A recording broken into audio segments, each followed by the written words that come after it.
বয়সে শেষ বয়সে কি কামটা করলো কি হয়েছে ভাই? বাঁশি শুনে কি করছে বড় ভাই? আরে যে লোক বলে বরিশাল কনসার্টে বাঁশি বাজাতে গেছিল, পরে যে প্রবাসীর বউ ছেলে নিয়ে আর বাড়িতে উঠছে। হাই হাই কি কোন? হ্যাঁ না বাঁশি ধরে বিয়া করবো না, এবার তো বুঝা এই সন্তান সহ প্রবাসী বউ চলে আসছে। বেড়ে তো যাইতো এই না। বাসি বাদের কাছে। হ্যাঁ বেড়ে যাইতো না, বেড়ে তো তুমি যাও গা। কাকা আপনি মূলত কি কাজ করেন? পেশায় কি আপনি? আমার এই বিভিন্ন জায়গায় কনসার্ট করি বাউলদের সাথে, বাঁশি বাজান? বাঁশি বাজাই। আচ্ছা এখন ঘটনা কি ঘটছে এই যে মানে এই আপুর আপনি বিয়ে করলেন কিভাবে একটু বলেন তো?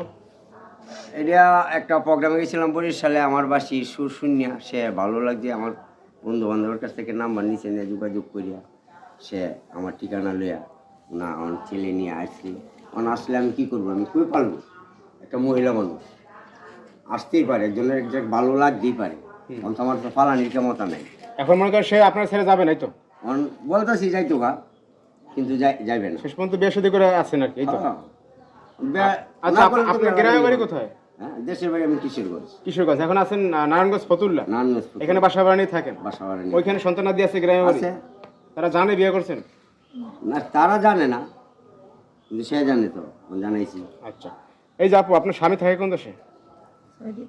সৌদিতে। তাহলে আপনি এই যে স্বামীরে ফেলাইয়া এই সন্তান নিয়ে যে চলে আসলেন এই মুরব্বীর কাছে, মানে আসলেন কেন? আপনার তো ওইখানে ভালো ছিল।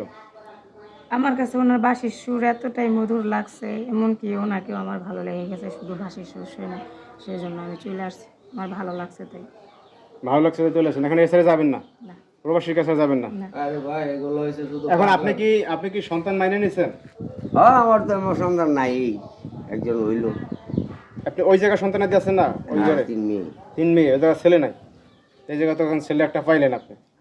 আচ্ছা এখন আপনি কি গান শুনাইছিলেন ওইখানে? একটু আমাদের গানটা শুনান তো বাসিতে। কি বলেন ভাই? হ্যাঁ একটু শোনান শোনান।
অনেক সুন্দর হয়েছে। সুন্দর আছে অস্থির গান, ভালো।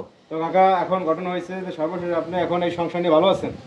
আলহামদুলিল্লাহ, দোয়া করবেন যাতে ভালো থাকতে পারি, আল্লাহ দর্শক যাতে ভালো রাখে। আপনারা তো দেখলেন যে আসলে বাঁশির সুর শুনে এই সন্তান সহ প্রবাসী বই চলে আসছে বাঁশি বাদকের কাছে। আসলে এ বিষয়ে আপনাদের কিছু বলার থাকলে অবশ্যই আপনার ভিডিওতে কমেন্টস করবেন।